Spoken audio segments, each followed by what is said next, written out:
Assalamualaikum semuanya. Bagi saya pribadi, kalau menulis itu ya tergantung mood kita. Karena setiap penulis itu memiliki idenya masing-masing. Jadi apabila dia tidak mood, kemungkinan dia tidak menulis. Dan untuk diri saya sendiri, saya memilih untuk mengikuti mood. Kalau mengikuti mood yang senang, maka hasilnya juga akan senang. Hasilnya juga akan bagus karya tersebut.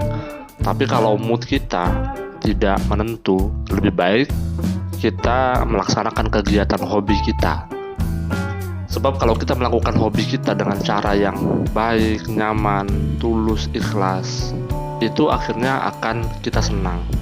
Berbeda dengan kita melaksanakan hobi kita dengan terpaksa. Sebagai contoh nih, kalau pagi hari kita ini ingin sekali melihat orang dan mengikuti orang untuk naik sepeda, sedangkan kita tidak memiliki hobi tersebut untuk naik sepeda, ya mengapa dilakukan gitu. Mestinya kita ini harus bisa mengerjakan hobi yang kita inginkan. Contohnya, orang kebanyakan mau bersepeda dan mereka kebetulan juga punya uang.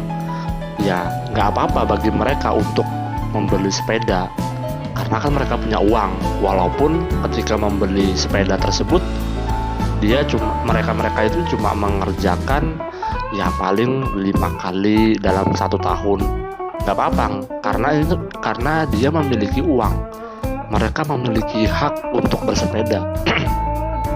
Tetapi kalau kita tidak memiliki uang dan menginginkan melakukan apa yang mereka lakukan, ya jangan dipaksakan dong. Sebab kalau kita memaksakan dan kebetulan kita tidak punya uang, ya itu jatuhnya adalah kebutuhan keinginan saja. Padahal di dalam kehidupan ini, yang paling bagus itu adalah memprioritaskan kebutuhan. Kalau kebutuhan kita itu sudah ditetapkan, namun kita tidak memiliki uang, ya jatuhnya harus nabung. Jangan sampai nggak nabung. Sebab nabung itu adalah filosofi kita berusaha dan bersabar. Kalau kita tidak melakukan hal tersebut, ya jatuhnya kita nanti memiliki sedikit uang. Keuangan rumah tangga kita maupun keuangan pribadi akan jatuh dan akan terombang-ambing hanya untuk menyukseskan keinginan saja. Padahal sejatinya filosofi keinginan itu harus dilakukan setelah kebutuhan. Kalau idealnya, kalau aku memakai kata ya, keinginan itu warga kelas 2 saja, sedangkan kebutuhan adalah warga kelas pertama, prioritas yang pertama. Kebutuhan itu seperti membeli beras, sandang, pangan, papan, belanja anak, kemudian belanja istri, belanja rumah tangga. Intinya tentang kebutuhan lah. Tapi kalau kalian memiliki uang berlebih, uang dingin yang tidak kalian pakai, nah itu bisa dialokasikan untuk membeli barang. Memang sih ya, banyak sekali rumah tangga di luar sana ataupun yang belum berumah tangga itu tidak mengetahui pengetahuan atau edukasi finansialnya sangat kurang. Ya, bagi saya pribadi ini menjadi masalah. Nah, kenapa ini menjadi masalah? Ya, karena mereka akan terancam kebutuhan rumah tangga maupun kebutuhan pribadinya. Dia tidak bisa membedakan antara kebutuhan dan keinginan. Padahal sudah jelas diulang berapa kali bahwa kebutuhan itu adalah yang prioritas.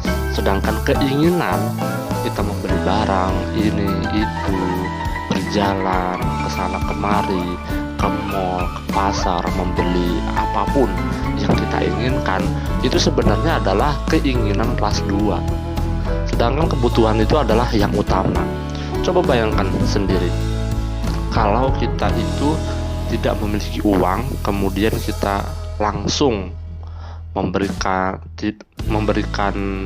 sebegitunya kepada penjual karena kita tertarik, itu sudah di luar budget sebenarnya. Nggak boleh sebenarnya kayak gitu. Mestinya kita ini introspeksi diri. Padahal kalau uang dingin itu kita diamkan aja, kita investasikan ke aplikasi reksadana, obligasi, beli saham yang syariah, kemudian bisa membeli emas, itu begitu luar biasa. Ya, ibarat kata kalau saya bilang bersabar sedikit lah, itu nggak apa-apa sebenarnya. Justru kalau kita melakukan penghematan sedini mungkin, itu masa tuanya kita begitu terjamin. Karena kita menaruh uang di berbagai platform, mendiversifikasi ke berbagai bidang. Entah itu reksadana, saham, risiko kecil, sedang, tinggi, obligasi, ada juga yang peer-to-peer lending, ada juga nabung emas digital, ada juga sukanya membeli emas logam mulia yang batangan. Nggak masalah, karena yang paling penting itu adalah kata kuncinya adalah menabung. Contoh nih aku sebutkan, kalau ada seorang pemuda nih, dia tidak memiliki uang, maka dicari-cari ternyata dia memang tidak memiliki uang, padahal dia kebutuhannya adalah dia yang ingin menjadi content creator dan dia tidak memiliki laptop. Ya otomatis salah satu cara kerja yang harus dia lakukan yang utama adalah dia menabung. Dia harus memiliki pemasukan terlebih dahulu. Nggak peduli berapa lama, setahun kayak 2 tahun kayak nabung, ya nggak apa-apa, nggak masalah. Yang penting suatu saat nanti tujuan utama yang pertama adalah dia bisa membeli laptop, entah itu bekas atau baru. Yang penting harus ditabung dulu. Nah, kalau laptop udah selesai didapat, nah secara otomatis kan dia memiliki nih kebutuhan yang sudah terpenuhi.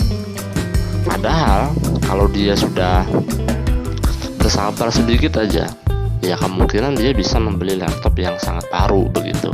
Ketika sudah selesai mendapatkan uang, dia baru membeli. Tapi kalau belum cukup juga, ya otomatis sabar sajalah dulu, ya kan. Lakukan saja sesuatu hal atau hobi di mana bisa yang menggantikan laptop dengan cara ambil pulpen, ambil kertas, ya nulis aja secara manual pakai tangan gitu. Nah, kemudian kalau sudah laptop sudah terpenuhi dan dia ingin umroh, ya otomatis dia tidak memiliki uang juga, ia nabung lagi begitu.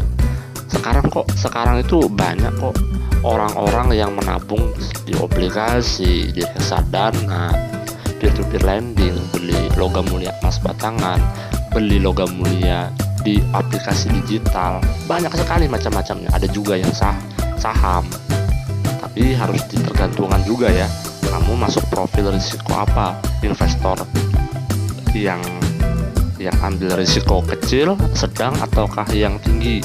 Nah itu harus diseleksi dulu, kamu harus mawas diri dan introspeksi dulu gitu. Nah misalkan setelah laptop dia mau beli sesuatu barang, ya silakan, asalkan ada duitnya. Karena pribadi yang sangat bagus itu adalah pribadi yang menjauhi dari kata berhutang. Sebab kalau berhutang dan ada bunganya itu bakal mencekik. Nah, makanya di sini poinnya adalah bersabar. Jangan sampai kalau tidak ada uang malah pinjam kartu kredit sama bank, kemudian untuk membelikan sesuatu barang yang sifatnya adalah keinginan. Nah, ini agak-agak susah ini ya.